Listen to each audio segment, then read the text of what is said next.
A ke provuar të shtosh pesh por pa rezultat? Mos u shqetëso, sot do të tregoj 3 këshilla që kanë ndihmuar shumë njerëz të kalojnë nga shumë të dobët në një trup më të shëndetshëm, më të fortë e më të plotë. Dhe jo, nuk ka të bëjë me ushqim të shpejtë ose çokolata gjithë ditën. Këshilla e parë, ha më shumë kalori. Për të shtuar pesh, duhet të krijosh kalori plus. Kjo do të thotë të hash më shumë se sa djeg gjatë ditës.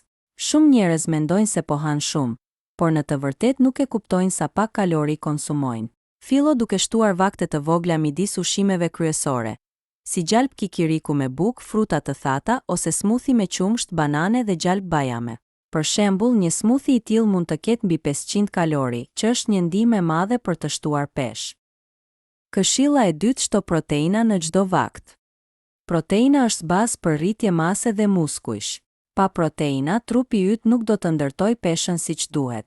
Syno të konsumosh protein në çdo vakt, qoftë vezë në mëngjes, mish ose peshk në drekë dhe kos ose gjiz në darkë. Mund të shtosh edhe suplemente proteinike si protein nëse ke të vështirë të arrish sasinë e duhur vetëm me ushqim. Kështu pesha që fiton do të jetë më shumë muskul dhe jo vetëm yndyrë. Këshilla e tretë, stërvitje për masë. Nëse mendon se të shkosh në palestër do të bëj edhe më të dobët, mendoj edhe një herë.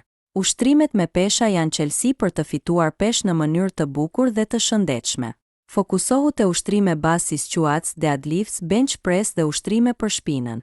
Mos u përqendro te kardio, për ty që do të shtosh pesh, kardio duhet të jetë minimale. Puno me pesha të rënda dhe lëre trupin të pushojë mjaftueshëm për t'u rritur. Këto ishin 3 hapat kryesor për të nisur rrugën drejt shtimit të peshës në mënyrë të sigurt dhe të shëndetshme.